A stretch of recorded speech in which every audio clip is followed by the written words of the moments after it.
Donc, introduction à NPM. Qu'est-ce que c'est? NPM, c'est pour Node Package Manager. Node Package Manager, un gestionnaire de paquets de Node, pour ceux qui ne sont pas forcément super bien avec l'anglais, sert à gérer les dépendances de vos projets. Il est installé automatiquement avec Node depuis un moment, donc normalement vous n'avez plus besoin de vous demander comment est-ce que je fais pour avoir ça sur mon ordinateur. C'est un utilitaire avant tout en ligne de commande, et on va regarder un peu comment bien démarrer avec NPM. Donc, la base, c'est pour installer un paquet ou une dépendance. Et pour cela, la commande, c'est npm install et ensuite le nom de votre paquet. C'est très simple. On attend un peu et hop, c'est installé. Ou encore plus court, si install, c'est un peu chiant à taper. Moi, je trouve ça chiant. Là, vous pouvez mettre juste i. Hop. Par exemple, npm i express installe le paquet de nom express. Facile. Package.json, c'est un fichier qui va vous servir à gérer votre projet. Qu'est-ce que j'entends par là? C'est qu'il va contenir tout un tas d'informations sur ce que vous êtes en train de faire, ce qui permettra à votre développeur plus tard de s'en servir. À quoi ça ressemble? On voit pas très bien, on va faire avec. Donc, c'est un fichier au format JSON, comme son nom l'indique. En général, on va trouver name, qui est dans votre projet, une version, la version courante, la description de votre projet, le nom de l'auteur ou des auteurs, la licence qui s'applique sur ce projet, le repository, donc je crois qu'il y a pour les deux types qui sont à peu près supportés maintenant, c'est AGIT, mais je pense que vous pouvez mettre SVN et autre chose et que ce ne sera pas gênant, et l'URL du repository qui va avec. Si vous avez un bug tracker, vous pouvez mettre l'URL dans bug. Vous avez une petite... vous avez main, ça indique quel est le fichier principal de votre projet, donc on y reviendra plus tard, mais c'est très pratique. Script permet de définir un certain nombre de scripts qui vont ensuite être utilisés par NPM. Par exemple, ici, on dit que pour démarrer votre projet, il faut lancer la commande run start et ce sera accessible depuis NPM start. Les dépendances de votre paquet, donc sous la forme du nom de paquet, de points et la version, potentiellement avec des modifieurs devant, comme ici par exemple on a utilisé le TID qui permettra les sous-versions. Vous pouvez utiliser des supérieurs égales et inférieurs égales. Le langage pour ça est assez évolué. Je vous invite à aller regarder la doc de NPM, c'est beaucoup plus détaillé. Et les dev dependencies, donc ça c'est les dépendances qui ne sont pas installées en production, mais qui servent pour le développement. Donc, mais où sont installés les paquets? Donc dans le cas général, c'est dans le dossier Node Modules qui correspond au dossier dans lequel vous lancez la commande npm install. Donc chaque paquet est ensuite installé dans un sous-dossier à son nom, et les dépendances d'un paquet sont installées suivant le même format. Qu'est-ce que ça signifie? En gros, on se retrouve avec le package.json qui décrit votre projet, potentiellement vos scripts, typiquement un Explore.js, que vous voulez. Dedans, un dossier mode, plus un dossier mode modules dans lequel vous allez retrouver un sous-dossier pour chaque dépendance, qui auront très potentiellement leur propre package.json, leur source et possiblement leur propre dépendance. Assez simple. Oh, ouais, bon, super.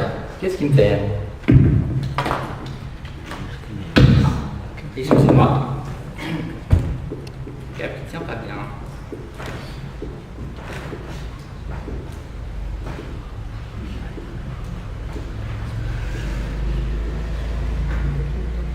Ah, ça vient d'être revenu. Bon, excusez-moi pour l'interruption. Donc, l'autre cas, c'est dans un dossier global si vous utilisez l'option "-g" pendant l'installation. Ça, c'est indispensable pour les utilitaires. Donc, un exemple, ça va être npm install "-g power", CLI en l'occurrence, et ça va vous permettre d'obtenir directement disponible depuis dans votre pass l'utilitaire power. Ça vous évite d'aller chercher le binaire dans le sous-dossier Node Modules.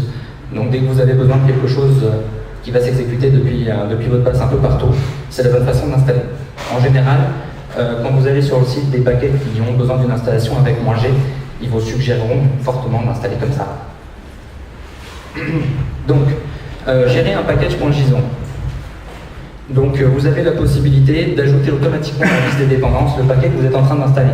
Pour ça, vous ajoutez l'option "-save" ou l'option "-s", c'est pareil, pendant l'installation du package. En fait, ce que ça va faire, c'est que ça va automatiquement ajouter le nom de votre package et la version installée dans le package.json.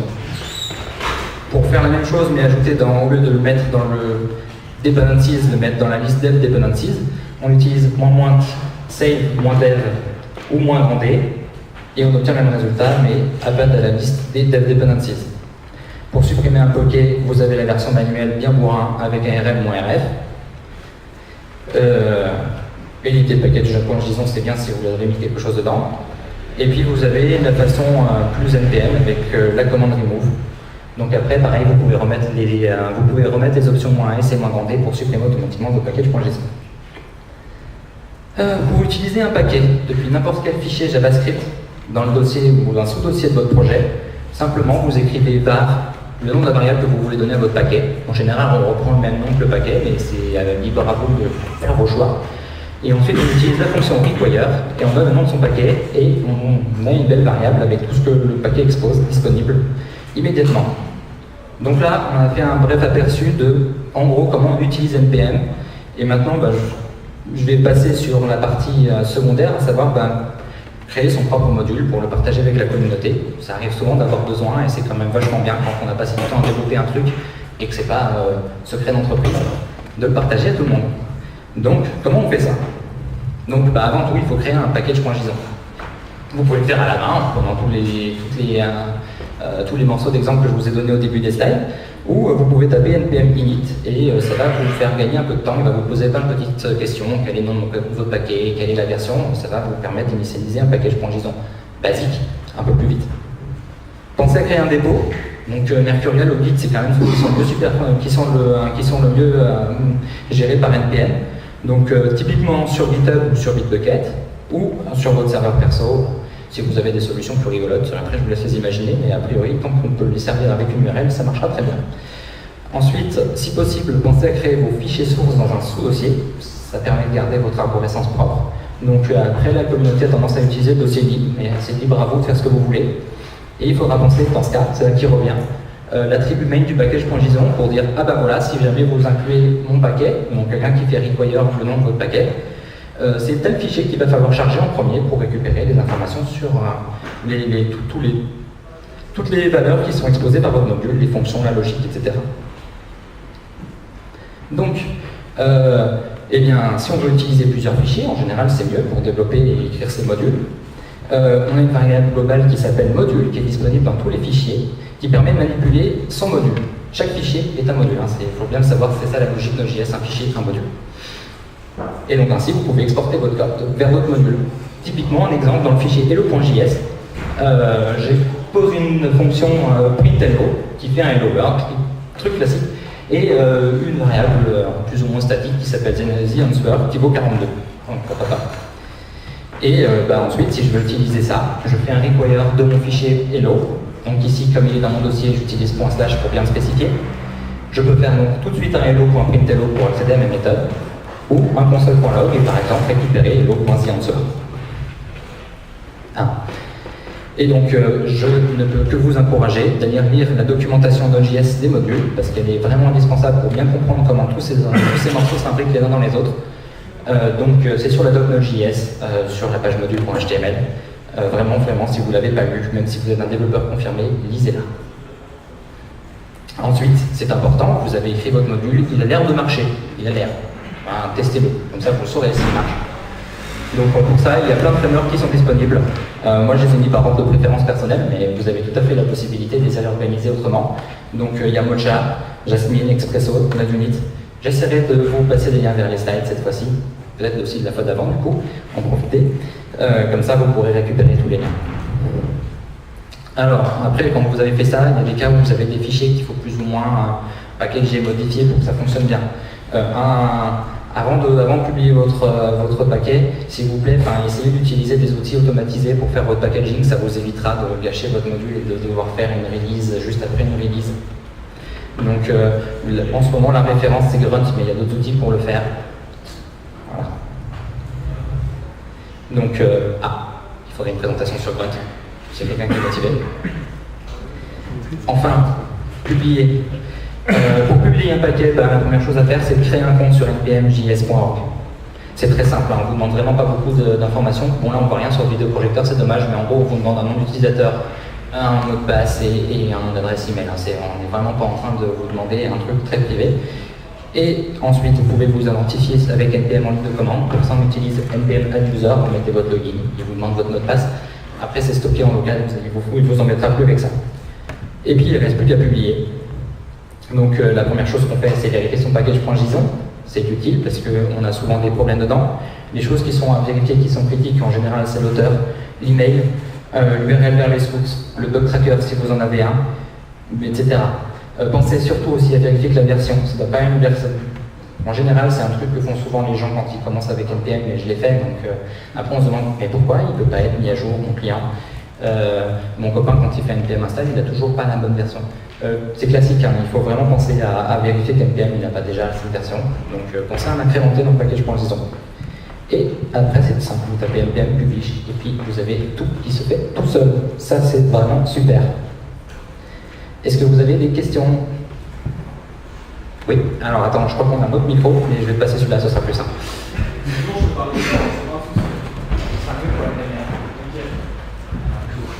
Oui, donc on a le package.json qui permet de gérer les dépendances. Quelles sont les best practices au niveau de la restriction des versions? C'est-à-dire qu'au début, on ne fait pas gaffe, on laisse les versions telles quelles. Et il y a des. Chaque fois qu'on fait une NPM update, il met tout à jour et de temps en temps ça casse. Puis le temps en temps vient souvent et du souvent on passe à tout le temps. Qu'à un moment on en a marre hein, et on fixe toutes les versions. Comment est-ce qu'on gère de façon plus industrielle les passages de versions?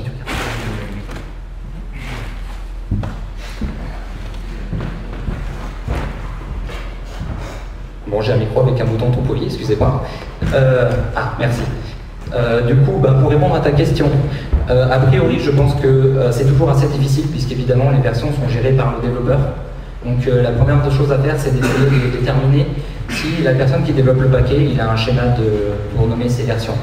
La communauté Node.js tend à essayer de faire que quand on modifie le numéro le plus bas, c'est-à-dire le dernier, hein, on a x.y.z, quand on modifie z, en général, le paquet n'est pas suffisamment modifié pour que ça change quoi que ce soit pour l'utilisateur de cette bibliothèque. Évidemment, ce contrat, il existe entre toi, développeur, et X, développeur de son module. Parfois, ils ont des normes qui sont différentes, donc c'est important d'aller regarder sur leur site si jamais ils les précisent. Donc, en général, utiliser tilde pour dire qu'on autorise les sous-versions mineures, ça suffit. Mais si jamais vous avez un paquet avec une version du type 0.0.x, il faut quand même se méfier. Donc là, j'aurais tendance à dire, sur ce type de paquet, pas mettre de tilde. Les supérieurs, c'est souvent pas une très bonne idée s'il n'y a pas un inférieur qui va avec.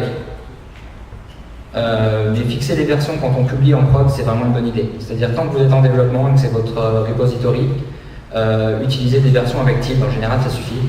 Le jour où vous publiez une version finale, à ce moment-là, utilisez un grunt typiquement pour aller fixer automatiquement dans votre package.json les versions sur celles qui sont actuellement déployées parce que c'est ce que vous avez testé, c'est ce qui marche bien.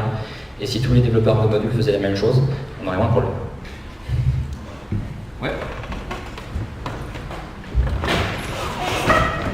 Vous m'entendez? C'est juste un complément d'information en fait pour répondre aussi à ta question. Il y a la norme en fait que les développeurs sur Node essayent de respecter. Elle est sur le site semver pour sémantique version. Tout à fait. Et voilà, c'est semver.org, je crois, ou .com, non, .org, je crois. Enfin, semver.org. Et là-dessus, tu trouveras, si tu me vois, peut-être que tu es déjà en train d'essayer d'aller sur le site. Tu trouveras toutes les informations. Ça rejoint ce que tu entends. Voilà, bon après, il y a quand même des petites entorses qui sont faites souvent à SMR, par exemple Node.js, qui utilise des numéros impairs pour dire c'est instable. Donc ça, il faut le savoir sur le paquet. Et simplement pas mettre de tilde sur un numéro impair, c'est dommage de toute façon. Quand on release, on met un numéro pair. Voilà.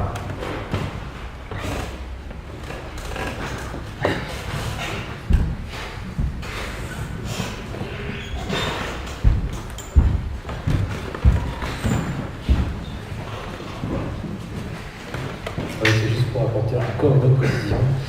J'ai un copain qui a fait un site qui s'appelle devs.io qui vous permet d'enregistrer votre projet dessus et il vous enverra des mails s'il y a des nouvelles versions de vos dépendances qui sont mises à jour. Du coup, ça permet de fixer ces dépendances mais de savoir s'il y a une nouvelle version beaucoup mieux qui est sortie d'un paquet sans avoir checké tous les sites internet. C'est intéressant. Merci beaucoup. D'autres questions? Ah.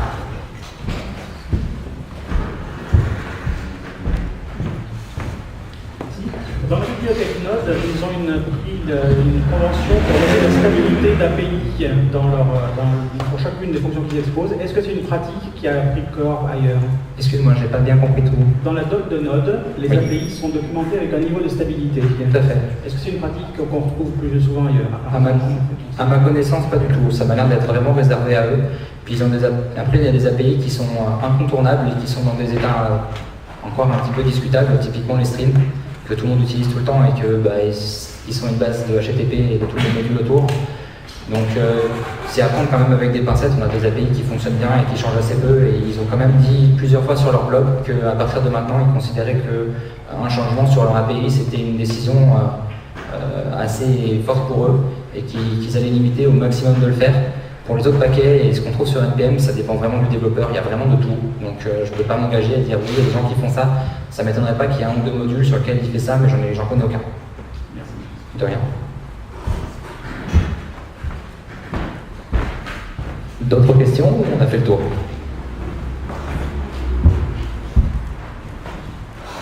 Bon, on dirait qu'on a fait le tour. Merci beaucoup à tous.